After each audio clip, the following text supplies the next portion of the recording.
Hello and welcome everyone and welcome to this session of cost accounting standards. और भाई अब हम start करने जा रहे हैं अपना एक बहुत इंपॉर्टेंट कॉस्ट अकाउंटिंग स्टैंडर्ड का नाम है cost accounting standard 5 determination of transportation cost.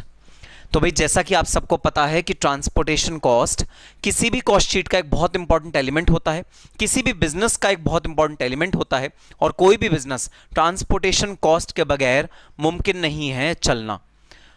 Business को चलने के लिए, बिजनेस को प्रॉस्पर करने के लिए, बिजनेस को स्मूथली रन करने के लिए ट्रांसपोर्टेशन का कॉस्ट का होना बहुत बहुत ज़रूरी है। अगर ट्रांसपोर्टेशन की कॉस्ट नहीं है किसी भी बिजनेस के साथ, किसी भी बिजनेस के पास, तो भाई मतलब ट्रांसपोर्टेशन कॉस्ट को मेजर अगर सही से बिजनेस नहीं कर रहा है तो वो अपनी कॉस्ट को कभी भी सही से मेजर नहीं कर पाएगा, अपनी कॉस्ट शीट को ढंग से नहीं बना पाएगा अगर ट्रांसपोर्टेशन की कॉस्ट नहीं है तो। भाई ट्रांसपोर्टेशन कॉस्ट का मैंने जो नाम दिया है, न्यूमोनिक दिया है, वो है जिंदगी कैश, लाइफ कैश। क्या सिमिलैरिटी है जिंदगी में और कैश 5 में? सिमिलैरिटी ये है भाई, जिंदगी भी चलते रहने का नाम है, ट्रांसपोर्टेशन कॉस्ट भी चलते रहने का नाम है। वाह वाह सर, वाह वाह, क्या लॉजिक बनाइए। नालायक, मजाक मत उड़ाओ, लॉजिक समझो, बहुत अच्छा लॉजिक है इसके पीछे। तो मैं तुम्हें ना आज एक बड़ा इंपॉर्टेंट फलसफा बताने जा रहा हूं जिंदगी का, और जो बहुत इंपॉर्टेंट है, जो तुम्हें काम भी आएगा ये फलसफा जब तुम अपने किसी भी प्रोफेशनल लाइफ या स्टूडेंट लाइफ में इसको यूटिलाइज करोगे। तो देखना बड़ा ही इंपॉर्टेंट, एक हमारे पूर्वज जो होते हैं, वो जो बड़े लोग होते हैं, वो हमसे कुछ एक चीज़ बोलते हैं कि time is a big healer. समय किसी भी चोट को भर देता है, किसी भी जख्म को ठीक कर देता है। तो time is a big healer, और ये बात बिल्कुल सच है भाई, time is a big healer. और ये भी बात सच है कि समय चलते रहने का नाम है। भाई अभी तुम लोग एक ऐसी एज में हो जो बहुत डेलिकेट है, जो बहुत टेंडर है, जो बहुत डिस्ट्रैक्शन से भरपूर है, और कोई भी बेकार की चीज तुम्हें एकदम अट्रैक्ट कर लेती है। तुम्हें अंदाजा भी नहीं होता तुमने कितना समय उस चीज पे वेस्ट कर दिया, और कितना तुम्हारा कीमती समय वेस्ट हो गया है उस चीज पे, जिस चीज की वैल्यू ना के बराबर है। ये तुम्हें पता भी नहीं चलेगा, क्योंकि ये जो एज है, ये एज बहुत ज़्यादा डिस्ट्रैक्शन से भरी होती है। और मैं ये नहीं कह रहा कि मैं जब तुम्हारी एज में था तब मेरे को डिस्ट्रैक्शंस नहीं होती थी। मेरे भी ज़िंदगी का ये वाला जो फेज़ था वो डिस्ट्रैक्शन से भरा हुआ था। हाँ, ये नहीं है कि मेरा और तुम्हारे में कोई बहुत ज़्यादा फ़र्क है। अरे 6 महीना साल का फ़र्क होगा मेरी एज और तुम्हारी एज में, ज़्यादा फ़र्क नहीं है हमारी एज में। लेकिन जब मैं तुम्हारी एज का था तब मेरी भी एज में बहुत ज़्यादा डिस्ट्रैक्शंस थी और बहुत ज़्यादा गलतियाँ मैंने भी करी। लेकिन गलतियों को पकड़कर रुक जाना इज द बिगेस्ट गलती दैट यू कैन मेक।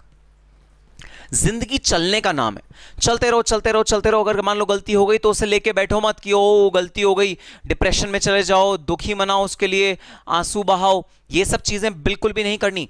चलते रहना है, चलते रहना है, चलते रहना है। एक गलती हुई, छोड़ो से पीछे, वापस नया सिरे से वो काम शुरू करो जो काम अधूरा रह गया है।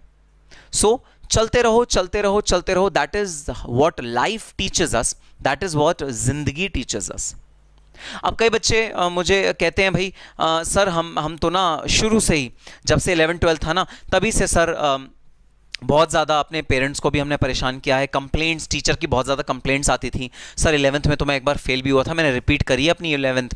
सर 12th में मैं रो रो के पास हुआ था। ट्यूशन टीचर इतनी कंप्लेंट करते थे मेरे पेरेंट्स को, मैं तो एकदम शर्मिंदा हो गया हूँ अपने पेरेंट्स के आगे। मेरे पेरेंट्स के आगे मैं आँख उठाकर उनको देख भी नहीं पाता, क्योंकि सर बिल्कुल शर्मिंदगी है। मेरे सारे रिलेटिव्स, मेरे सारे जो मामा मामी, फूफा फूफी, चाचा चाची, सब लोग सर मेरे को ना एक उस निगाहों से देखते हैं कि हाँ ये लड़का बदमाश है, ये लड़का लाइफ में कभी कुछ नहीं करेगा। सर मैंने हमेशा ना अपने कजन्स को भी कुछ अच्छा सिखाने के बजाय हमेशा उनसे कोई शैतानियां करवाई हैं, या उनको मारा पीटा है, या मैं बहुत ज़्यादा शुरू से ही नॉटी स्टूडेंट रहा हूं, और एज एन इंडिविजुअल मैं बहुत ज़्यादा इनडिसिप्लिन रहा हूं। डिसिप्लिन कभी मेरी लाइफ में रहा ही नहीं, और हमेशा मैंने नेगेटिव चीज़ें करी हैं, जिसकी वजह से मेरी इमेज एकदम ख़राब हो गई है, बहुत गंदी इमेज हो गई है, और आगे कॉन्फिडेंस मेरा ख़त्म हो गया है। पता नहीं मैं कर पाऊंगा या नहीं कर पाऊंगा लाइफ में कुछ, या ऐसा ही रह जाऊंगा। इस तरह की बातें मैंने बहुत ज्यादा स्टूडेंट से सुनी है।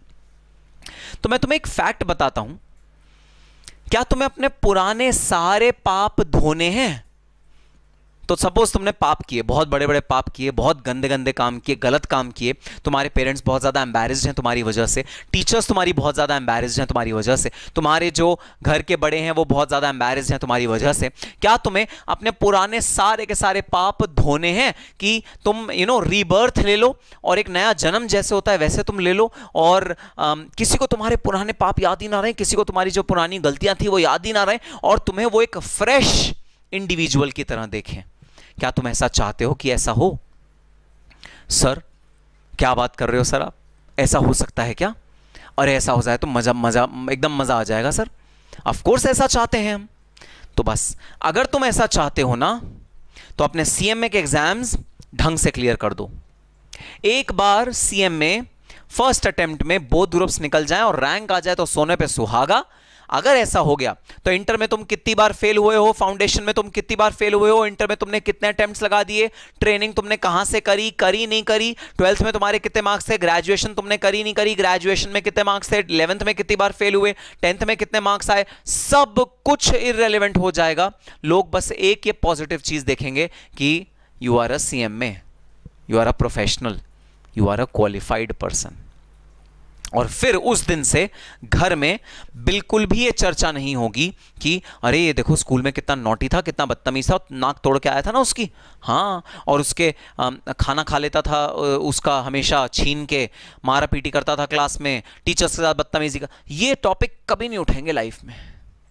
सर आपको कैसे पता? सीक्रेट बता रहा हूं, एकदम सीक्रेट, चुपचाप तुम आ रहे हो मेरे बीच में, किसी और से शेयर मत करना। एक्चुअली ये मेरे साथ हुआ। मैं अपनी एंटायर स्कूल लाइफ में एक बहुत एवरेज स्टूडेंट रहा हूं। मेरे कभी 90%, 94%, 95% मार्क्स नहीं आए। हाँ, 12th में गलती से 90% मार्क्स आ गए थे, मुझे नहीं पता कैसे, मैंने पढ़ाई बिल्कुल भी नहीं करी थी। 10th में मेरे 84% मार्क्स आए थे। उसके अलावा भी हमेशा मैं 70-80 की रेंज में रहा हूँ। मैं कभी भी कोई टॉपर्स में नहीं रहा, मैं हमेशा एवरेज स्टूडेंट्स की कैटेगरी में रहा हूँ और बहुत ज़्यादा नॉटी रहा हूँ। हमेशा टीचर्स मेरी मॉम से कंप्लेंट करती थी मेरे बारे में। मैं हमेशा एकदम एक टीचर्स की हिट लिस्ट पे रहता था। टीचर्स मीटिंग में जब मेरी मॉम जाती थी, सारी टीचर्स उन्हें घेर लेती थी मेरी मॉम को कि अच्छा ये निखिल की मदर है, अरे इनसे तो बात करनी है, सब मेरी उस तरह की दोस्तों शुरू से इमेज थी। लेकिन मैंने जब सीए का एग्जाम दे रहा था या सीएस का सीएमए का एग्जाम दे रहा था ना, तब मैं इतना ज़्यादा सीरियस हो गया था, मैंने इतना ज़्यादा उसे अपना गोल बना लिया था लाइफ का कि मेरी ज़िंदगी चेंज हो गई। अब मेरे को सब आइडल की तरह ट्रीट करते हैं। सब कहते हैं, अपने छोटे बच्चों को कहते हैं देखो तुम्हें इनकी तरह बनना है। लोग ऐसा चेंज हो, रवैया चेंज हो गया, पता नहीं कैसे। तो मुझे ये पता है, मेरा पर्सनल एक्सपीरियंस है, इसलिए तुम्हारे साथ शेयर कर रहा हूं। अगर सीएमए क्लियर हो गई, अगर प्रोफेशनल एग्जाम ढंग से क्लियर हो जाता है तो तुम्हारे सारे पीछे के पाप धुल जाते हैं, तुम एक रीबर्थ लेते हो और तुम एक नई लाइफ शुरू करते हो। तो यही एकमात्र तरीका है अपने सारे गुनाहों का पश्चाताप करने का, अपना सारे गुनाहों को खत्म करने का, हमेशा हमेशा के लिए। सीएम में फाइनल ढंग से क्लियर करो, रैंक के साथ क्लियर करो, एग्जेम्पशन के साथ क्लियर करो, और डेफिनेटली तुम कभी भी फिर पीछे मुड़कर नहीं देखोगे। कोई तुम्हें एम्बैरेस नहीं करेगा, कोई तुम पे ताना नहीं कसेगा, कोई तुम्हारे बारे में कोई नेगेटिव बात नहीं बोलेगा, हमेशा सब पॉजिटिव बात बोलेंगे और तुम्हारे एग्जाम्पल्स दिए जाएंगे तुम्हारे छोटे भाई बहनों को, कजन्स को। जी हाँ, ये मैंने अपनी लाइफ में होते हुए देखा है, मेरा पर्सनल एक्सपीरियंस है, तुम्हारी लाइफ में भी ऐसा होगा। तो यही है जिंदगी, रुकने का नाम नहीं है जिंदगी, चलने का नाम है जिंदगी। तो आओ शुरू करते हैं जिंदगी कैश, और ट्रांसपोर्टेशन भी चलता रहता है, चलता रहता है, चलता रहता है। तो ट्रांसपोर्टेशन कैश शुरू करते हैं। आओ, सबसे पहली चीज जो ट्रांसपोर्टेशन कैश में हम लोग पढ़ेंगे वो होगी scope.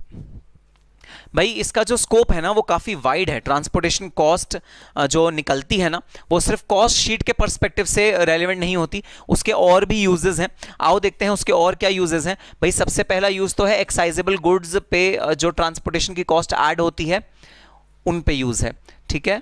For selected products on which excise is still leviable। तो उन प्रोडक्ट्स पे जिस पे एक्साइज अभी भी लेवाय होती है वहां पर ट्रांसपोर्टेशन कॉस्ट को असर्टेन करने के लिए हम लोग फॉर्मूला यूज करते हैं। फिर है प्राइस मैकेनिज्म।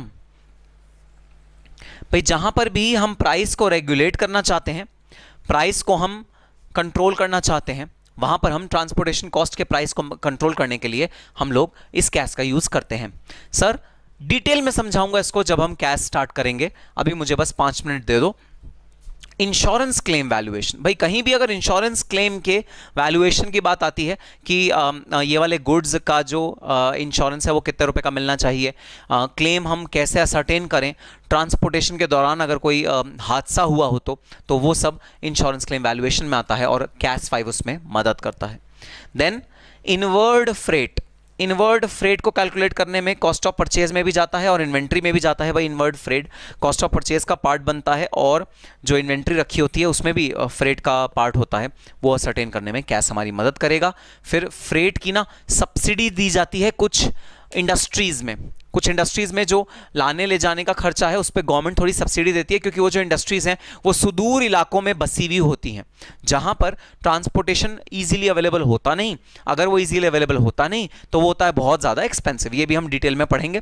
तो भाई ये 5 चीज़ें हैं जो कैश 5 के स्कोप में कवर्ड होती हैं। कैश 5 इनकी वजह से बहुत ज़्यादा रेलिवेंट है और कैश 5 इन 5 चीज़ों में अप्लाई किया जाता है। ठीक है सर, फिर वही नॉर्मल हम डेफिनेशंस पढ़ेंगे भाई, बहुत सारी definitions, transportation cost, demurrage cost, detention cost, inward outward cost, freight cartage, insurance, depot क्या होता है, equalise transportation cost, freight cost, ये सारी हम डेफिनेशंस पढ़ेंगे। फिर एक भाई बहुत स्पेसिफिक फीचर है इस वाले कॉस्ट अकाउंटिंग स्टैंडर्ड का, वो है हमें रोबस्ट डॉक्यूमेंटेशन मेंटेन करनी पड़ती है अपने ट्रांसपोर्टेशन कॉस्ट के लिए। जो भी हम ट्रांसपोर्ट यूज करते हैं अपने प्रोडक्शन में, अपने प्रोडक्शन को कस्टमर्स तक भेजने के लिए या फिर रॉ मटेरियल को मंगाने के लिए, उसमें रोबस्ट डॉक्यूमेंटेशन मेंटेन करनी पड़ती है। कुछ स्पेसिफाइड डॉक्यूमेंटेशन है जो मेंटेन करनी पड़ती है, वो हम पढ़ेंगे कैश 5 में कि वो क्या डॉक्यूमेंटेशन होती है। और वो डॉक्यूमेंटेशन 2 पार्ट्स में हम मेंटेन करते हैं। एक जब हमारे अपने ट्रक्स हैं, ओन्ड ट्रांसपोर्ट, दूसरा जब हमारे ट्रक्स नहीं है, हमने ट्रांसपोर्ट एजेंसी को हायर किया है अपने माल को भेजने के लिए, हायर्ड ट्रांसपोर्ट। तो ओन ट्रांसपोर्ट, हायर्ड ट्रांसपोर्ट, दोनों के केस में अलग अलग रिकॉर्ड्स हम मेंटेन करते हैं, हम वो पढ़ेंगे इस वाले कैश में। फिर लास्ट चीज हम एक पढ़ेंगे वो है ट्रीटमेंट ऑफ कॉस्ट। कॉस्ट का कैसे ट्रीटमेंट होता है, मैं तुम्हें एक ब्रॉड आइडिया देता हूं, इन डेप्थ तो जब हम कैश स्टार्ट करेंगे तब करेंगे। भाई 2 तरह की ट्रांसपोर्ट कॉस्ट होती है, एक है इनवर्ड, एक है आउटवर्ड। इनवर्ड मतलब रॉ मटेरियल को लाने के लिए जो कॉस्ट इनकर होती है उसे कहते हैं इनवर्ड, और आउटवर्ड मतलब जो फिनिश गुड्स को बाहर भेजाने की कॉस्ट होती है उसे कहते हैं आउटवर्ड। तो inward cost cost of transport production का पार्ट बनता है, inward cost of transportation cost of production का पार्ट बनता है, outward cost of transportation cost of sales का पार्ट बनता है। तो ये है difference between inward transportation cost, outward transportation cost. Inward transportation cost cost of production का पार्ट बनता है, outward transportation cost cost of sales का पार्ट बनता है। और ये लॉजिकल भी है भाई, देखो आउटवर्ड किस काम में मदद आ रहा है, सेल्स के काम में मदद ला रहा है, और इनवर्ड किस काम में मदद आ रहा है, प्रोडक्शन के काम में मदद आ रहा है। तो देखो हमने पढ़ी थी एक क्लासिफिकेशन ऑफ कॉस्ट कैश 1 में, पर्पसिव डेफिनेशन और नेचर रिलेटेड डेफिनेशन। तो नेचर तो दोनों का सेम है, इनवर्ड और आउटवर्ड ट्रांसपोर्टेशन कॉस्ट नेचर बिल्कुल सेम है। नेचर क्या है, ट्रांसपोर्टेशन कॉस्ट, लेकिन क्योंकि दोनों का पर्पस डिफरेंट है इस वजह से दोनों की क्लासिफिकेशन में डिफरेंस आ गया है। ये जाता है कॉस्ट ऑफ प्रोडक्शन में, ये जाता है कॉस्ट ऑफ सेल्स में। तो अगेन रीआइट्रेट कर रहे हैं हम अपने उसी वाले प्रिंसिपल को कि भाई हम पर्पस के बेसिस पे ट्रांसपोर्टेशन कॉस्ट को असर्टेन करेंगे, ना कि उसके नेचर के बेस पे। तो भाई मेन कैश पे आने से पहले, बुक में आने से पहले मैं ना तुमको एक और प्रिंसिपल समझाता हूं जो इस ट्रांसपोर्टेशन कॉस्ट का एक बहुत इंपॉर्टेंट एलिमेंट है। वो क्या प्रिंसिपल है, आओ देखते हैं। भाई देखना, ये एक जार है, जार, कांच का जार है। इस जार में ना मैं कुछ बॉल्स, कॉस्को की बॉल्स डाल रहा हूं, कॉस्को बॉल्स। ये बड़ी बड़ी कॉस्को बॉल्स हैं जो मैं खरीद के लाया था, और वो ना मैं इस जार में डाल रहा हूं कॉस्को की बॉल्स। 1 2 3 4 5 6 7 कॉस्को की बॉल्स इस जार में मैंने डाल दी हैं। बताना क्या ये जार फुल है? हां सर फुल है। क्या मैं इस जार में और बॉल्स डाल सकता हूं? नहीं सर, इस जार में और बॉल्स नहीं डाल सकती। अच्छा, मैं क्या करता हूं भाई, मैं ना छोटे छोटी बॉल्स लेकर आता हूं, जो कंचे कंचे खेलते थे ना बचपन में, कांच के जो कंचे होते हैं बिल्कुल छोटे छोटे, वो लेकर आता हूं और वो इसमें डालना शुरू कर देता हूं। बताओ आएंगे या नहीं आएंगे? हाँ हाँ सर। सर हमने तो टेनिस बॉल को मना किया था, कंचे तो सर 5-6 आ ही जाएंगे क्योंकि वो बहुत छोटे होते हैं, और सर कंचे यहाँ पर जो जगह बची हुई है ना उनमें बीच बीच में भर जाएंगे, तो हाँ कंचे इसके अंदर आ जाएंगे। चलो भाई मैंने ना कंचे डाल दिए बहुत सारे, इस वाले जार में बहुत सारे मैंने कंचे डाल दिए, ये जार मैंने कंचों से भर दिया। ठीक है सर, जार आपने कंचों से भर दिया। अब बताओ जरा, अब ये जार फुल है या अभी भी इसमें कुछ जगह बची है? सर अब तो कोई जगह नहीं बची। अच्छा कोई जगह नहीं बची। अब सुनो जरा, मैं ना अब की बार क्या लाया? रेत, सैंड, सैंड लाया, सैंड, और मैंने सैंड इसके अंदर डालनी शुरू कर दी। सैंड मतलब रेत, मिट्टी, मिट्टी समझ लो, मिट्टी मिट्टी। बताओ जरा, मिट्टी से फर्दर भर जाएगा क्या? हाँ सर मिट्टी तो काफ़ी सारी आ जाएगी, और मिट्टी तो सुना सर आप हिला हिला कर डालोगे तो वो पूरे जार को भर भी देगी। बिल्कुल भाई, ये मैंने डाल दी खूब सारी मिट्टी, मिट्टी डाल दी अंदर, मिट्टी, बहुत सारी मिट्टी इसके अंदर मैंने जार के अंदर भर दी।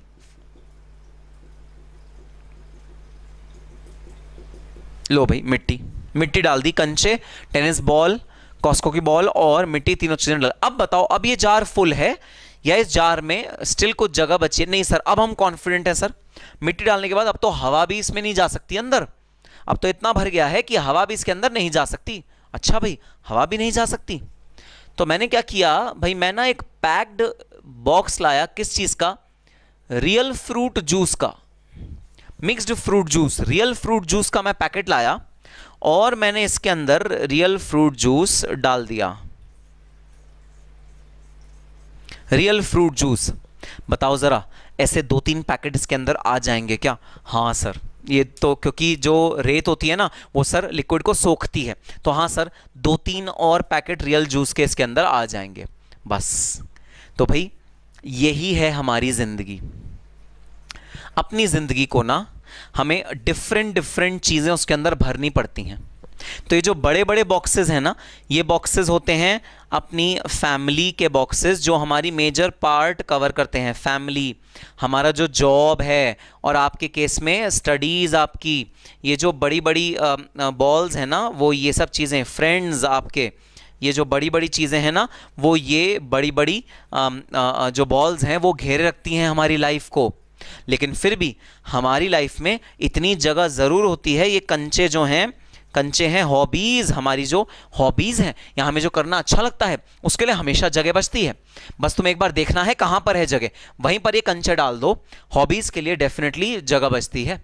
तो ये जो छोटे छोटे बॉल्स हैं ये हमारी हॉबीज़ या हमारी रिक्रिएशनल एक्टिविटीज़ या हम जो करना चाहते हैं लाइफ में, वो सब चीज़ें हमारी इन कांच के छोटे छोटे टुकड़ों में समाहित होती हैं। तो हमारे पास टाइम रहता है उन सब चीज़ों के लिए भी जो हम सोचते थे कि हमें करना है। जैसे मेरा मन है कि मैं एक किताब लिखूं अपने बिग 4 की जर्नी पे, तो दोस्तों जितनी भी मेरी लाइफ भरी हुई होगी तो भी मेरे पास समय रहेगा कि मैं वो किताब लिख सकूं। अगर मैं चाहूं तो समय निकालूंगा।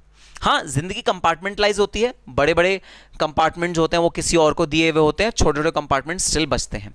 और ये जो रेत है ना, ये जो रेत है, छोटा छोटा रेत, ये रेत है, स्टिल हमारे पास टाइम होता है ट्रैवल करने का, घूमने फिरने का, वेकेशन पे जाने का, मूवीज देखने का, रिक्रिएशन करने का, किसी भी तरह के मौज मस्ती करने का हमारे पास फिर भी टाइम होता है। तो जो लोग ये कहते हैं ना सर हमें तो टाइम ही नहीं मिलता कि हम जाएं मैकडीज का बर्गर खा के आएं, सब झूठ है। वो टाइम निकालने से ही निकलता है।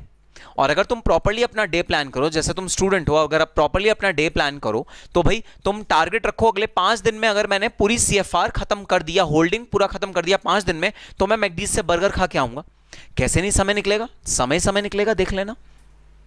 तो जो रेत होती हैं ये हैं हमारी छोटी छोटी रोजमर्रा की recreational activities, like travelling, like vacation, like movies, जिनके लिए टाइम होता है हमारी लाइफ में। ये तो हम देख नहीं पाते कई बार। जैसे आपने मुझे बोला नहीं सर भर गया जार, अरे नहीं भरा होता, देखो तो सही। और जो लास्ट में तुमने जूस भरा तो वो इस चीज का सिंबॉलिक है कि चाहे लाइफ कितनी भी फुलफिल्ड हो, चाहे लाइफ कितनी भी भरी हुई हो, चाहे लाइफ कितनी भी जैम पैक्ड हो, जूस पीने का टाइम हमेशा निकल जाता है, या कॉफ़ी पीने का टाइम हमेशा निकल जाता है। आप जब भी जूस पीना चाहो, कॉफ़ी पी, कोई हेल्दी चीज़ पीना चाहो, क्योंकि मैं रेकमेंड नहीं करता कि आप कोल्ड ड्रिंक पियो, मैंने भी पिछले 5-6 साल से कोल्ड ड्रिंक नहीं पी, तो कोल्ड ड्रिंक नहीं, जूस पीने का टाइम आप हमेशा निकाल लोगे। तो कैसे लिंक है इस कैस का और इस थ्योरी का? भाई लिंक्ड ऐसे है कि जैसे इस थ्योरी में डिफरेंट कंपार्टमेंट्स दिए हुए हैं जिंदगी की डिफरेंट चीज़ों को, वैसे ही हमारे ट्रांसपोर्टेशन कॉस्ट में अलग अलग चीज़ों को, ट्रांसपोर्टेशन के अलग अलग पार्ट्स को अलग अलग कंपार्टमेंटलाइज किया गया है और सबको अलग अलग चीज़ें मेंटेन करने के लिए कहा गया है। जैसे रिकॉर्ड जो है वो 2 पार्ट्स में मेंटेन होंगे, ओन फ्लीट और हायर्ड फ्लीट, और जो ट्रीटमेंट ऑफ कॉस्ट है वो अलग अलग होता है, तो वो भी कॉस्ट अलग अलग मेंटेन करनी पड़ेगी, इनवर्ड और आउटवर्ड ट्रांसपोर्टेशन। सो ट्रांसपोर्टेशन कॉस्ट ना केवल चलने का नाम है, कंटिन्यू करने का नाम है, जिंदगी जैसे चलती है वैसे ट्रांसपोर्टेशन कॉस्ट चलती है, ना केवल उसका काम है, बल्कि डिफरेंट कंपार्टमेंट्स आपको अपने मेंटेन करने पड़ेंगे, रिकॉर्ड्स अलग अलग मेंटेन करने पड़ेंगे different types of transportation cost के। तो आओ अब अपनी बुक में चलते हैं, और प्रवचन बहुत ज़्यादा हो गया है आज, तो काफ़ी ज़्यादा एक्सेस हो गया है, हम लोग अपना चैप्टर शुरू करते हैं। ठीक है सर, बिल्कुल सही बात है, चैप्टर शुरू करने का समय आ गया है। Okay, so case 5 determination of average equalised cost of transportation, ये है लाइफ कैस या जिंदगी कैस, और ये आपको दिख रहा है हमारी भाई जिंदगी भी इस तरह कंपार्टमेंटलाइज्ड होती है, छोटी छोटी चीज़ों में, बड़ी बड़ी चीज़ों में वो ऐसे होती है जो डिफरेंट रिलीजन एक बहुत इंपॉर्टेंट पार्ट है भाई, हमको हमेशा रिलीजन के लिए टाइम निकालना चाहिए, चाहे हमारी लाइफ कितनी भी बिजी हो। रिसाइकलिंग मतलब एनवायरनमेंट के लिए हमको टाइम निकालना चाहिए। तो ये है एक जिंदगी का जार, जिंदगी jar is this jar, life jar, और ये ट्रांसपोर्टेशन कॉस्ट से बहुत ज़्यादा रिजेंबल करता है। क्या कहते हैं, life goes on, so does transport facilities, just like our life is segregated into different segments, transportation cost is also to be disclosed in different segments. Transportation cost को भी डिफरेंट सेगमेंट्स में disclose करना पड़ता है। भाई ये different types of transportation है जो मैंने आपको अगली पिक्चर में दिखाया है। ये है शिप, या इसका सही नाम रखोगे तो वाटरवेज, एयरवेज, रोडवेज। तो डिफरेंट टाइप के ट्रांसपोर्टेशन के जरिए हैं, डिफरेंट टाइप के ट्रांसपोर्टेशन के टाइप्स हैं। Introduction: Transportation cost is an important element of cost. Transportation cost is important element of cost for procurement of material, for production or for distribution of product for sale. तो transportation cost product के procurement में भी काम आता है और selling में भी काम आता है। Therefore, cost accounting records should present transportation costs separately from other cost of inward material or cost of sales of finished goods. इसीलिए कॉस्ट अकाउंटिंग रिकॉर्ड्स में आपको ट्रांसपोर्टेशन कॉस्ट को अलग से रिप्रेजेंट करना चाहिए। There are 2 types of transportation cost, inward transportation cost और outward transportation cost. Inward transportation cost होता है प्रोक्योरमेंट ऑफ मटेरियल से रिलेटेड, आउटवर्ड ट्रांसपोर्टेशन कॉस्ट होता है डिस्ट्रीब्यूशन ऑफ प्रोडक्ट से रिलेटेड। ये प्रोक्योरमेंट में जाता है इनवर्ड, आउटवर्ड जाता है सेल ऑफ फिनिश गुड्स या कॉस्ट ऑफ डिस्ट्रीब्यूशन का पार्ट बनता है आउटवर्ड्स। नेचुरली जैसा मैंने आपको बताया भी, पर्पस क्या है, पर्पस है इनवर्ड का मटेरियल लाना और आउटवर्ड का फिनिश गुड को बाहर भेजना, ये पर्पस है। तो उसके अकॉर्डिंग हम क्लासिफिकेशन भी करेंगे। ऑब्जेक्टिव्स क्या हैं भाई, वही अपने objectives, to bring uniformity in the application of principles. हमारे प्रिंसिपल्स कॉस्ट ऑफ ट्रांसपोर्टेशन के यूनिफॉर्म होने चाहिए, सब जगह हम सेम प्रिंसिपल फॉलो करें, ऐसा इंश्योर करना है। And methods used in determination of average equalized transportation cost, to prescribe the system to be followed for maintenance of records of cost of transportation, its allocation, apportionment to cost centers and cost units। तो एक system है जो हमें follow करना है for maintenance of records को maintain करने के लिए कॉस्ट ऑफ ट्रांसपोर्टेशन के, और एलोकेट करने के लिए ट्रांसपोर्टेशन कॉस्ट को to different cost centres. Different cost centres में कैसे कॉस्ट एलोकेट होगा वो भी हमें ये वाला कैस बताता है। Provide transparency in determination of cost of transport. Cost of transport को डिटरमाइन करते हुए ट्रांसपेरेंसी आप कैसे ला सकते हो वो भी हमारा कैस हमको बताता है। Scope: The standard should be applied for calculation of cost of transportation required under any statute। तो जहां पर भी स्टैट्यूटरी रिक्वायरमेंट है कि कॉस्ट ऑफ ट्रांसपोर्टेशन को कंप्यूट करो, ये वाला कैस भाई मददगार साबित होगा, ये वाला कैस हमको फायदा देगा। और रेगुलेशन और for any other purpose, for example this standard can be used for determination of average transportation cost for claiming deduction for arriving at assessable value of excisable goods. There are some goods which are still covered under the erstwhile excise law. तो भाई जहां पर भी transportation cost को compute करने की excise law के तहत जरूरत पड़ती है, कैस 5 में यूज करता हूं। और कमाल की बात यह कि भाई ट्रांसपोर्टेशन कॉस्ट पे ना एक्साइज नहीं लगता, तो एक्साइज लगाते हुए कुछ गुड्स ऐसे हैं जिस पे बोला जाता है कि एक्साइज लगाते हुए ट्रांसपोर्ट की कॉस्ट को माइनस कर दो असेसेबल वैल्यू से, हम ट्रांसपोर्ट की कॉस्ट पे एक्साइज नहीं लगाएंगे। वहां पर ट्रांसपोर्ट कॉस्ट को असरटेन करने के लिए कैस 5 एक बहुत इंपॉर्टेंट भूमिका निभाता है। इंश्योरेंस क्लेम वैल्यूएशन, अब ये बड़ा इंपॉर्टेंट चीज है भाई, जहां भी हमें इंश्योरेंस क्लेम का वैल्यूएशन करना है, हमारा इन ट्रांजिट हमारा कोई गुड खराब हो गया है जिस पे इंश्योरेंस हमें मिलना चाहिए, क्लेम जो मिलेगा वो ना केवल हमारे गुड पे मिलेगा बल्कि जो ट्रांसपोर्ट के दौरान हमारा जो एसेट ट्रांसपोर्ट के दौरान यूज हुआ है उस ट्रांसपोर्ट के एसेट पे भी हमको इंश्योरेंस क्लेम मिलेगा। तो जब भी वो क्लेम का वैल्यूएशन हमें करना है तो ट्रांसपोर्टेशन कॉस्ट एक अहम भूमिका निभाई जाएगी, क्योंकि ट्रांसपोर्टेशन कॉस्ट को असरटेन करके हमें ट्रांसपोर्टेशन कॉस्ट का भी भुगतान मिलेगा, क्योंकि वो हम इनकर कर चुके हैं इस गुड्स को ट्रांसपोर्ट करने के लिए। So insurance claim valuation. Third, work out to claim freight subsidy under fertiliser industry coordination committee. आओ फुटनोट नंबर 14 पढ़ते हैं एक बार। The transport subsidy scheme was announced on 23 July 1971. The scheme was introduced to develop industrialisation in remote, hilly and inaccessible areas by providing for subsidy in transportation cost incurred by industrial units so that they could stand competition with other similar industries which are geographically located in better areas. तो भाई लोगों को बोला गया जाओ पहाड़ों में जाके अपनी फैक्ट्री खोलो। लोगों ने बोला ट्रांसपोर्टेशन की कॉस्ट लग जाएगी, क्या फायदा होगा, हमारा गुड महंगा हो जाएगा, कॉम्पिटिटर सस्ते में बेचेगा। सरकार ने कहा ट्रांसपोर्ट का सारा पैसा मैं बियर करूंगा, तुम बस जाओ उस हिली एरिया में और उस हिली एरिया को डेवलप कर दो। This is known as transport subsidy या फ्रेट सब्सिडी। और फ्रेट सब्सिडी को कैलकुलेट करने के लिए डेफिनेटली कोई मैकेनिज्म चाहिए, कोई कंपटीशन चाहिए। कौन देगा हमको वो कंपटीशन मैकेनिज्म? कैस 5। ठीक है sir. Then administered price mechanism. क्या होता है administered price mechanism of freight cost elements? Administered price are prices of goods set by internal pricing structures of firms that take into account cost rather than through market forces of supply and demand. तो भाई कई बार जो transport की cost होती है ना, वो जैसे कुछ लोग कोऑपरेटिव सोसाइटी फॉर्म कर लेते हैं और अपने प्राइसेस खुद डिटरमाइन करते हैं ताकि लोगों ने एक्सप्लॉइट ना कर सकें, लोगों के एक्सप्लॉइटेशन को बचाने के लिए कोऑपरेटिव सोसाइटी शुरू होती है। वैसे ही कई बार ट्रांसपोर्टेशन कॉस्ट को असरटेन करने के लिए भी हम लोग कुछ ऐसा price mechanism, administered price mechanism को अंडरटेक करते हैं, जिसके अंदर कि भाई जो प्राइस होगा ना ट्रांसपोर्ट का, वो सप्लाई और डिमांड के बेस पे नहीं, वो तो जो एक्चुअल कॉस्ट लगी है ट्रांसपोर्टेशन की उसके बेसिस पे डिटरमाइन होगा। तो कई लोग समय का फायदा उठाते हैं और बहुत हाई ट्रांसपोर्टेशन कॉस्ट चार्ज करते हैं। उनको रोकने के लिए भाई ट्रांसपोर्टेशन कॉस्ट को एक एडमिनिस्ट्रेड प्राइस के अकॉर्डिंग हम लोग चलाएंगे। तो मैं आपको एग्जांपल देता हूं भाई, दिल्ली में ना ऑटो वालाज की बहुत बड़ी एक गुंडागर्दी चलती थी। वो जो मनमाने दाम चाहे उस पे लोगों को लेके जाते थे।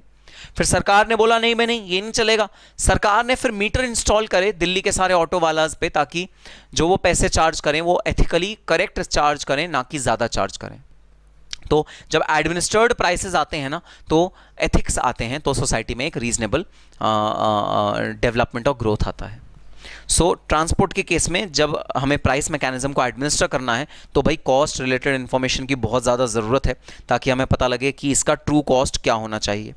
Then determination of inward freight cost included or included in cost of purchase attributable to acquisition। भाई inward freight cost हमको डिटरमाइन करना है, दो पर्पस है। एक तो पर्पस है कॉस्ट ऑफ परचेज में ऐड करना है inward freight cost, दूसरा पर्पस है कि हमको इन्वेंट्री में इंक्लूड करना है inward freight cost।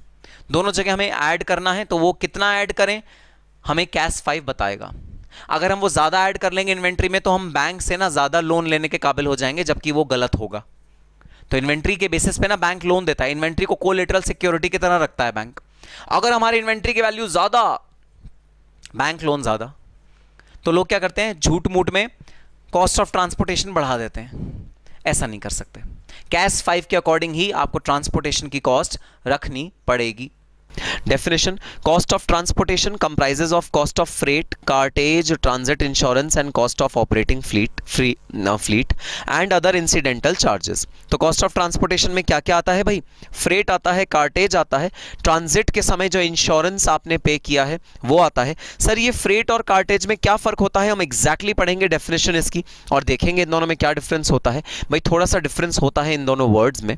Then cost of operating fleet, तो आपने जो आपकी फ्लीट है उसको, फ्लीट माने जो आपने ट्रक्स हायर करे हैं या जो आपने मोड ऑफ ट्रांसपोर्ट हायर किया है उसको ऑपरेट करने की क्या कॉस्ट आई है वो देखेंगे। एंड अदर इंसिडेंटल चार्जेस, और इससे रिलेटेड, ट्रांसपोर्ट से रिलेटेड कोई भी और इंसिडेंटल चार्ज होगा तो उसका हम कॉस्ट कैसे डिटरमाइन करेंगे हम ये देखेंगे। वेदर इनकर्ड इंटरनली और paid to an outside agency, या तो इंटरनली आपने ये इनकर किया हो या कोई आउटसाइड एजेंसी से आपने ये इनकर किया हो for transportation of goods but does not include detention charges and demurrage charges. तो आगे बढ़ने से पहले आओ दो वर्ड्स में ना डिफरेंस जानते हैं, क्योंकि ट्रांसपोर्टेशन कॉस्ट के पर्सपेक्टिव में इन दोनों वर्ड्स का बहुत ज़्यादा रेलेवेंस है। दो वर्ड्स हैं, डेमरेज चार्जेस और डिटेंशन चार्जेस। भाई दोनों के दोनों वर्ड्स काम आते हैं वाटरवेज वाले ट्रांसपोर्ट में, जहां पर भी पानी से भेजा जाता है सामान, वो होता है वाटरवेज वाला ट्रांसपोर्ट।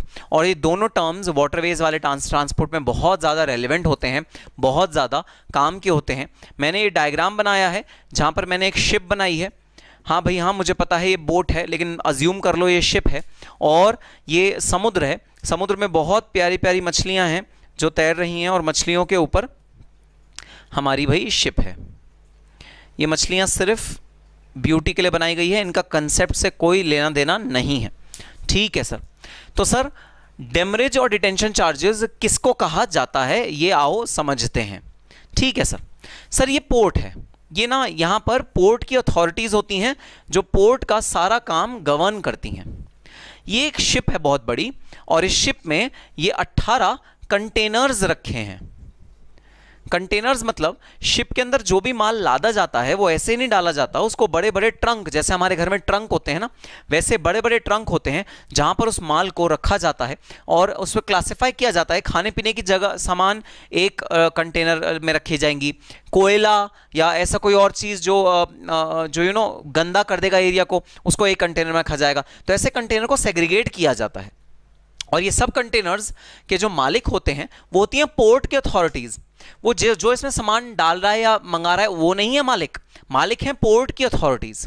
और ये जो कंटेनर्स होते हैं वो शिप में लदे हुए होते हैं। जैसे इस शिप में 18 कंटेनर लदे हुए हैं, मतलब ये शिप 18 तरह का सामान लेके आ सकती है जहां से भी आ रही है। मान लो ये यूएस से इंडिया में आ रही है तो ये शिप यूएस से 18 तरह का माल लेके आ रही है, इन्हें बोलते हैं कंटेनर्स। ठीक है, ठीक है सर। अब भाई ये शिप 1 जनवरी 2020 को इंडिया के पोर्ट पे आके खड़ी हो गई। जब ये पोर्ट पे आके खड़ी हुई 1 जनवरी को, तो भाई नेचुरल सी बात है, इसे माल को अनलोड करना है, जिसका भी माल है उसको अनलोड करना है पोर्ट पे और वापस जाना है यूएस। तो यहां पर ना बहुत सारे पोर्ट पे लोग खड़े हैं जो इस शिप का इंतजार कर रहे हैं, बहुत सारे लोग। जरा बता दो ये लोग कौन हैं जो पोर्ट पे खड़े हैं, जो शिप का इंतजार कर रहे हैं? भाई ये हैं इन कंटेनर्स के मालिक। इन कंटेनर्स के मालिक नहीं, इन कंटेनर्स में जो सामान रखा है उसके मालिक। तो ये इस कंटेनर के सामान के मालिक हैं। ठीक है भाई। तो भाई सपोज ये है mister A, mister A first वाले कंटेनर के सामान के मालिक हैं। तो भाई ऐसा नहीं होगा कि मिस्टर ए को कहा जाएगा मिस्टर ए सुनो, ये जो कंटेनर है इसमें तुम्हारा माल भरा हुआ है, बहुत बड़े बड़े कंटेनर होते हैं भाई, ये कई टनों का इनका वेट होता है। तो मिस्टर ए से कहा जाएगा सुनो मिस्टर ए, जाओ जरा शिप पे चले जाओ और सारा सामान उठा के अपने बाहर ले आओ। ऐसा नहीं बोला जाएगा, पूरा का पूरा कंटेनर मिस्टर ए को दे दिया जाएगा कि मिस्टर ए लो ये कंटेनर, इसे तुम अपनी फैक्ट्री या जहां भी तुम इसे अनलोड करना चाहते हो वहां तक ले जाओ और खाली कंटेनर वापस शिप में लाके दे देना। यह है मिस्टर बी। मिस्टर बी का है कंटेनर नंबर 15। मिस्टर बी को कहा जाएगा लो मिस्टर बी कंटेनर नंबर 15, इसको खाली करो, अपनी फैक्ट्री में लेके जाओ, क्योंकि सड़क पे थोड़ी खाली करेंगे, सड़क पे थोड़ी कंटेनर खोल के अपना सामान निकाल रहे होंगे। मिस्टर बी को बोला जाएगा, मिस्टर बी 15 नंबर कंटेनर अपनी फैक्ट्री में लेके जाओ, इसे खाली करो और हमको कंटेनर वापस दे दो। भाई कंटेनर नंबर 10 मिस्टर एक्स का था, और मिस्टर एक्स जिस दिन ये शिप आया वो शिप को अनलोड करने माल को आया ही नहीं, मिस्टर एक्स आया ही नहीं। अब शिप अनलिमिटेड टाइम तक यहां पोर्ट पे नहीं खड़ी रह सकती कि मिस्टर एक्स आएंगे हम इंतजार कर रहे हैं, मिस्टर एक्स आएंगे हम खड़े रहते हैं, ऐसा नहीं हो सकता। शिप मैक्सिमम टाइम देगी 1 वीक का, कि सब जो लोग हैं जिनके कंटेनर हैं आ जाओ और माल ले जाओ अपना। 1 वीक का टाइम देंगी from the date ship has arrived at the port, उससे 1 वीक या 15 डेज का टाइम देंगी कि आओ और अपना मटेरियल लेके चले जाओ।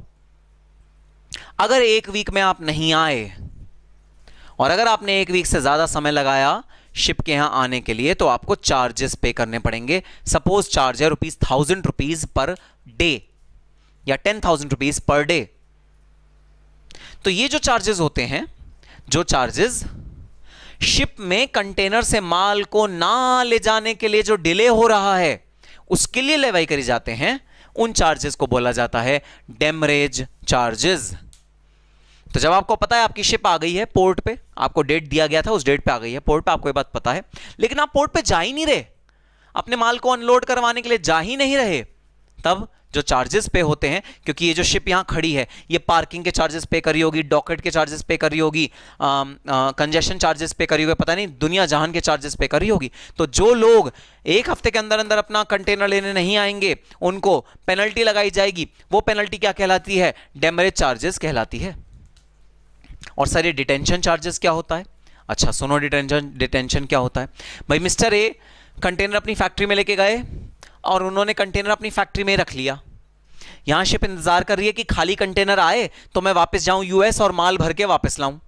मिस्टर ए ने वो अपनी फैक्ट्री में रख लिया, मिस्टर ए वापस ही नहीं कर रहे, तो ये 1 हफ्ते का जो टाइम दिया जाता है वो दिया जाता है कि आप अपना कंटेनर शिप से उठा के ले जाओ, और ले जाने के 15 दिन और दिए जाते हैं ले जाने के बाद, कि 15 दिन में तुमको खाली कंटेनर को रिटर्न करना है। तो जैसे 1 हफ्ता सपोज दिया गया कंटेनर को ले जाने के लिए, तो ले जाने के बाद 15 दिन और दिए जाएंगे कि खाली कंटेनर को वापस शिप तक पहुंचाओ। अगर आपने खाली कंटेनर वापस शिप में नहीं पहुंचाया 15 दिन के अंदर अंदर, तो सपोज आपको चार्जेस लगेंगे 2000 रुपीज पर डे। इन चार्जेस का नाम है डिटेंशन चार्जेस। अब बताओ जरा बात समझ में आई? डिफरेंस क्लियर हुआ? डिटेंशन चार्जेस और डेमरेज चार्जेस एक बार पूरा दोबारा से सुन लो भाई। एक शिप जो यूएस से आई, इंडिया के पोर्ट पे खड़ी है, उसके अंदर बहुत सारे कंटेनर्स लदे हैं। कंटेनर की ओनरशिप गवर्नमेंट ऑफ इंडिया या पोर्ट अथॉरिटीज की है। कंटेनर की ओनरशिप उस आदमी की नहीं है जिस आदमी का माल है। आदमी का माल सिर्फ आदमी का ओनरशिप है, लेकिन container is owner, the owner of the container is the government of India. तो गवर्नमेंट ऑफ इंडिया क्या कहती है? कहती है भाई जब शिप पोर्ट में आके लग गई उसके 1 हफ्ते के अंदर अंदर या 15 दिन के अंदर अंदर तुम अपना कंटेनर अपनी फैक्ट्री में ले जाओ। अगर तुम 15 दिन के अंदर अंदर कंटेनर क्लेम करने नहीं आए तो फिर तुम्हारे लगेंगे डेमरेज चार्जेस। और सपोज तुम 15 दिन के अंदर अंदर आ गए और अपने माल अपनी फैक्ट्री में लेके चले गए, लेकिन तुम्हें खाली कंटेनर रिटर्न करना है शिप में, तुमने टाइमलाइन के दौरान खाली कंटेनर नहीं रिटर्न किया शिप में, तब तुम्हारे जो चार्जेस लगेंगे वो चार्जेस होंगे डिटेंशन चार्जेस। तो डेमरेज चार्जेस और डिटेंशन चार्जेस दोनों ही ट्रांसपोर्टेशन कॉस्ट का पार्ट फॉर्म नहीं करते। ट्रांसपोर्टेशन कॉस्ट में दोनों ही ऐड नहीं होंगे, लेकिन इनका डिफरेंस जानना भी भाई जरूरी था। ठीक है सर, समझ में आ गया डिफरेंस? आओ जरा बुक में भी एक बार हम डिफरेंस जो दिया हुआ है वो पढ़ लेते हैं। So exclusion, cost of transportation does not include detention and demurrage charges. What are demurrage charges? Demurrage charges are levied when the fully loaded container has not yet been picked up by the consignee. जब container fully loaded है तो consignee ने उसे उठाया नहीं, and the free time for pickup set by the ocean line has expired for the container। जो free time set किया था ocean line ने, ocean line मतलब जो port authorities हैं, जो ship authorities हैं, उन्होंने जो free time decide किया था कि कंटेनर इतने दिनों में उठ जाना चाहिए, वो lapse हो गया है। तो कौन से charges लगेंगे? Demurrage charges। Demurrage fees are charged when import containers are still full and under the control of the shipping line। तो demurrage charges तब लगते हैं जब कंटेनर फुल भरे हुए हैं और किसकी ओनरशिप में है? शिप लाइन की ओनरशिप में है। For example, a container is discharge off a ship on 2 July. Container को शिप से नीचे उतारा गया 2 जुलाई को। Consignee approaches the shipping line to take delivery of cargo around 12 July. Consignee जिसका वो कंसाइनमेंट था वो 12 जुलाई को अपने आराम से आ रहा है जी अपना माल लेने के लिए। Working of a standard 7 free days from date of discharge, the line free days different to port free days expires on 8th July। तो 8 जुलाई को भाई जो हमारे गिवन 7 दिन का टाइम आपको दिया गया था, 2 जुलाई से 7 दिन हो गए 8 जुलाई तक के। So the line will charge consignee demurrage for 4 days from 9th to 12th July at the rate fixed by the line। line मतलब ship line, मतलब जो ship आ रही है, जो ट्रांसपोर्ट आ रहा है, उसने जो भी चार्ज फिक्स किया है उसके अकॉर्डिंग 4 दिन का आपको डेमरेज देना पड़ेगा। ठीक है सर। अब आओ डिटेंशन चार्जेस पे चलते हैं। Detention charges are levied when the consignee holds on to the carrier's empty container outside of the port terminal or beyond the free time that is allotted। Detention is charged when import containers have been picked up but the container is still in the possession of the consignee। consignee ने container ले लिया और अपने पास लेके बैठा हुआ है and has not been returned within the allotted time to the ship line।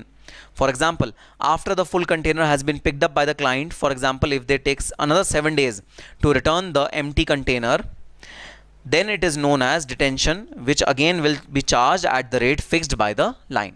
तो डिटेंशन चार्जेस अगेन शिप वाले चार्ज करेंगे और दोनों ही डेमरेज भी और डिटेंशन भी हमारी ट्रांसपोर्ट कॉस्ट का पार्ट नहीं बनेगा। नेक्स्ट है inward transportation cost. Is the transportation expenses incurred in connection with material goods received at the factory और प्लेस ऑफ यूज और सेल और रिमूवल। तो इनवर्ड ट्रांसपोर्टेशन कॉस्ट वो ट्रांसपोर्टेशन कॉस्ट होती है जो रिसीव होने पर जो हमारा मटेरियल रिसीव हुआ है उस पर इनकर होती है। तो yes, this forms a part of cost of production. This is a major part of cost of production of any product. Next, outward transportation cost is the transportation expenses incurred in connection with sale or delivery of material from factory or any other place from where goods are sold or removed। तो अगर outward transportation cost मतलब factory से बाहर अगर आपका material जा रहा है उसे बोलते हैं outward transportation cost। Freight is the charges paid or payable to an outside agency for transporting material goods from one place to another place। तो freight क्या है? एक outside agency को पेमेंट है, जो outside agency आपका पेमेंट लेगी for transporting material goods from one place to another place। तो एक जगह से दूसरे जगह पे अगर आपने किसी outside agency को पेमेंट करी है उसे कहते हैं freight। अब मैंने आपको बोला था हम डिफरेंस स्टडी करेंगे freight और कार्टेज में। कार्टेज और फ्रेट के बीच में क्या डिफरेंस है हम ये स्टडी करेंगे। आओ देखते हैं क्या डिफरेंस है। Cartage is the expenses incurred for movement of goods covering short distance. तो जब शॉर्ट डिस्टेंस का कवर करना होता है ना मूवमेंट, तब हम उसे बोलते हैं cartage. For further transportation for delivery to customer और स्टोरेज। और जब हम लॉन्ग डिस्टेंस का ट्रांसपोर्टेशन करते हैं तब हम बोलते हैं फ्रेट। तो सपोज मारुति की फैक्ट्री है दिल्ली से बाहर एक जगह धारूहेड़ा में मारुति की फैक्ट्री है। तो फैक्ट्री से गाड़ियां निकलेंगी और दिल्ली पहुंचेंगी, लेकिन दिल्ली के जो शोरूम्स हैं वहां तक गाड़ियों को पहुंचाने के लिए हम लोगों को छोटे ट्रक चाहिए। धारूहेड़ा से दिल्ली पहुंचाने के लिए हमें बड़े बड़े ट्रक चाहिए। आपने हाईवेज पे देखे होंगे बड़े बड़े ट्रक्स जिनमें 16 टायर्स होते हैं, 16 टायर्स, 8 इस तरफ 8 इस तरफ, ऐसे हाईवे पर बड़े बड़े ट्रक्स चलते हैं। तो वो ट्रक्स हमको चाहिए जब हम अपने गुड्स को ट्रांसफर करेंगे फ्रॉम द फैक्ट्री और the place where it is manufactured to the place where it will be sold. तो जब दिल्ली के बॉर्डर पे आ जाएगा गुड तो उसे दिल्ली के बॉर्डर में अनलोड किया जाएगा टू अ स्मॉलर ट्रक, और दिल्ली के जो डिफरेंट पार्ट्स में गोडाउन्स हैं, जो शोरूम्स हैं, उसमें वो छोटे ट्रक्स काम आएंगे और छोटे ट्रक्स के थ्रू हम गाड़ी को सेल ट्रांसफर करेंगे। So this is the difference between freight and cartridge. Then transit insurance cost is the amount of premium paid to cover the risk of loss or damage to the goods in transit. तो जो premium आप पे करते हो insurance के लिए, transit के वक्त इंश्योरेंस आप गुड्स को अपना इंश्योर कर रहे हो, वो उसे कहते हैं transit insurance cost. What is a depot? Depot is a bounded premises. Bounded मतलब ये चारों तरफ से बंद होगा, एक आपने वॉल बनाई हुई होगी, boundary wall. It is a bounded premises और place managed internally by an agent. Internally इसको एक एजेंट मैनेज करेगा, including consignment agent and CNF agent, franchisee for storing of material goods for further dispatch, including premises of consignment agent and CNF agent for the purpose. It includes warehouse, godowns, storage yard, stock yards, etc. फिर है equalised transportation cost. Equalised transportation cost क्या होता है? It is the average transportation cost incurred during a specified period. तो अब जब आप सारी ट्रांसपोर्टेशन कॉस्ट का एक एवरेज ले लेते हो, उसे हम कहते हैं इक्वलाइज्ड ट्रांसपोर्टेशन कॉस्ट. इसका यूज क्या आएगा, कहां हम इसको कैसे डिस्क्लोज करते हैं कॉस्ट कंप्यूट करते हुए, वो अभी आगे देखते हैं. Next, equalised freight. Equalised freight means average freight. तो फ्रेट का जो एवरेज होता है उसे कहते हैं equalised freight. Then maintenance of records for ascertaining transportation cost. Records को मेंटेन करने के लिए, रिकॉर्ड्स को क्या मेंटेन करना पड़ेगा हमें ट्रांसपोर्टेशन कॉस्ट को असर्टेन करने के लिए, किस तरह के हमको रिकॉर्ड्स मेंटेन करने पड़ेंगे, आओ देखते हैं. Proper records shall be maintained for recording the actual cost of transportation, showing each element of cost separately.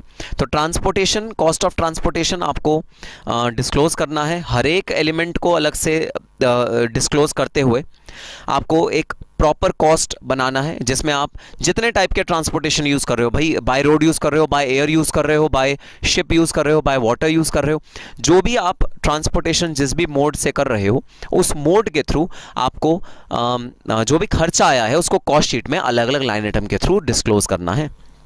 Abnormal cost and non-recurring cost relating to transportation, if any, are to be identified and recorded for exclusion for computation of average transportation cost. भाई ये तो एक basic principle है, कोई भी abnormal cost इनकर हुआ, कोई भी non-recurring cost इनकर हुआ, उसे हम exclude कर देंगे.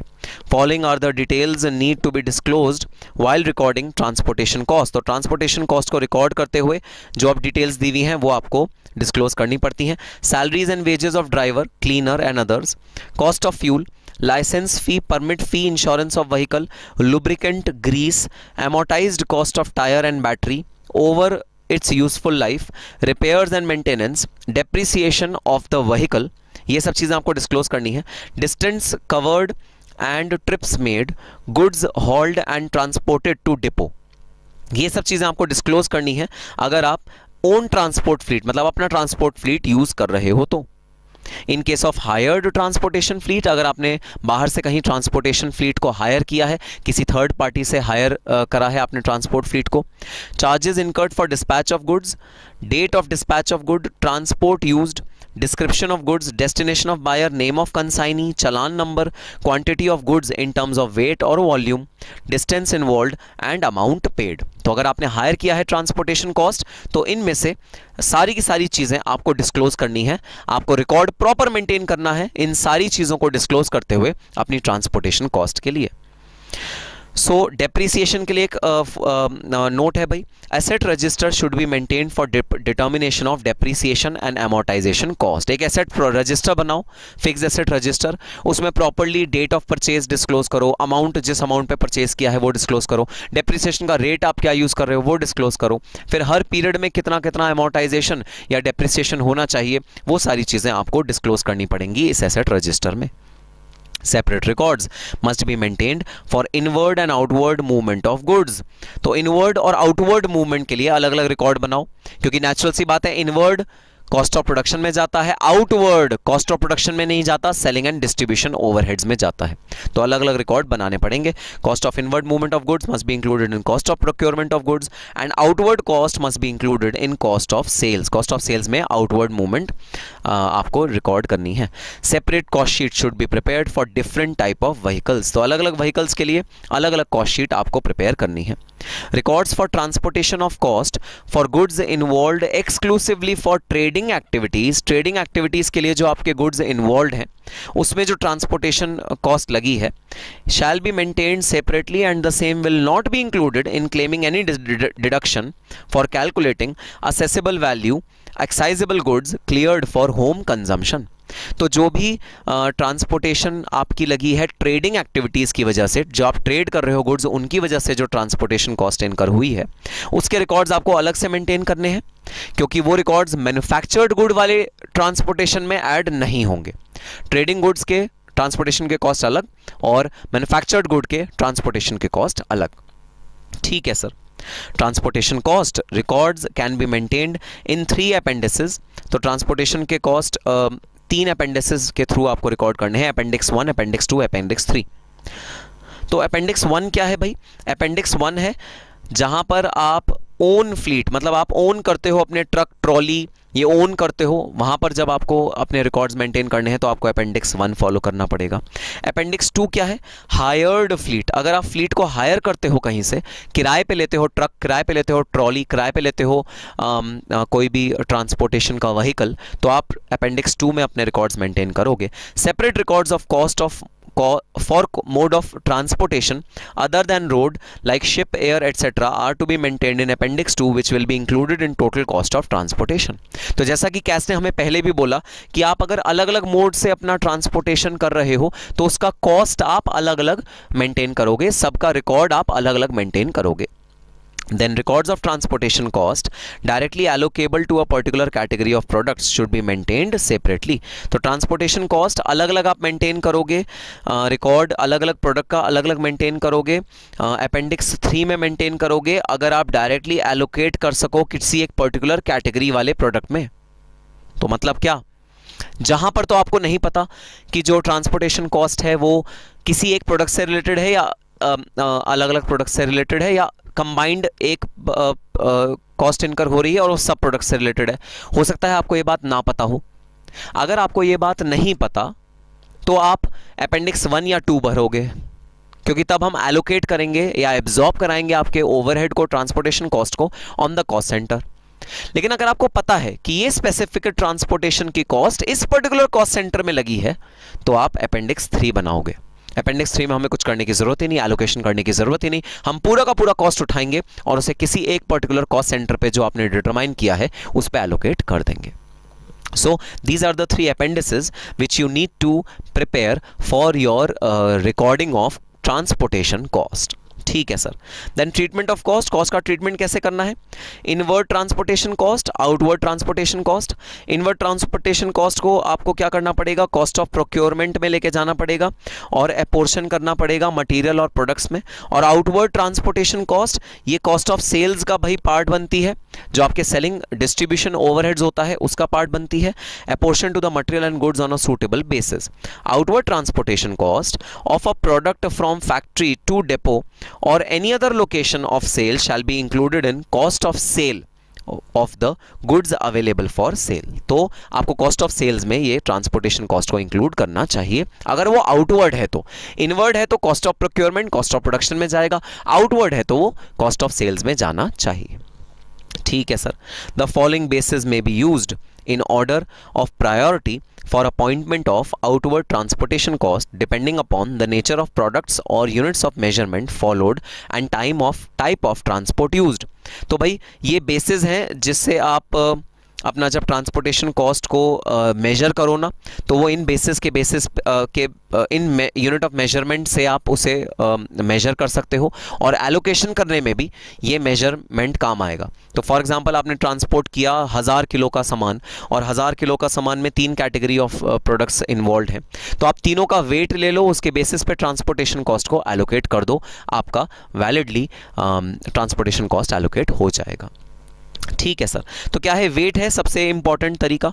फिर है वॉल्यूम ऑफ गुड्स, कितना क्वांटिटी ऑफ गुड्स आपने ट्रांसपोर्ट किया उसके बेसिस पे कर लो। टन किलोमीटर, टन वेट और डिस्टेंस दोनों को मिला लो, टन किलोमीटर कर लो, उसके बेसिस पे एलोकेट कर लो। यूनिट या इक्विवेलेंट यूनिट के बेसिस पे एलोकेट कर लो। Value of good, percentage of usage space, space कितनी यूज हो रही है उस पर्टिकुलर गुड को ट्रांसपोर्ट करते हुए, आप उस बेसिस पे अपना एलोकेशन कर दो। Once a basis of apportionment is adopted, एक बार अगर आपने अडॉप्ट कर लिया कोई basis of apportionment, same should be followed consistently, year on year same follow होगा। For determining the transportation cost per unit, distance shall be factored into arrive at a weighted average cost. Abnormal and non-recurring costs shall not form part of transportation cost. कोई भी abnormal cost है नहीं include होगी naturally. Penalty, detention charge, demurrage charge, cost related to abnormal breakdown will not be included in transportation cost. किसी भी तरह की penalty पे करी, detention charges पे करा, demurrage charges पे करा, वो नहीं include होगा transportation cost में। ये तो भाई general principle है हमारी costing standards का। ठीक है sir, so this finishes our cost accounting standard on transportation cost. और एक प्रैक्टिस क्वेश्चन है, बहुत इजी सा प्रैक्टिस क्वेश्चन है, आप पढ़ेंगे आपको समझ में आ जाएगा। तो ठीक है, फिर एक ये छोटा सा कैस हमने ख़त्म किया और हम अगले सेशन में मिलेंगे अपने बड़े इंपॉर्टेंट 2 कैस के साथ। अगले 2 कैस बहुत ज़्यादा इंपॉर्टेंट, हर एग्जाम में इनका एक ना एक इन दोनों में से एक क्वेश्चन आता है, कैस 6 और कैस 7। तो हम लोग मिलेंगे अब अगले सेशन में। Till that time all the very best and happy starting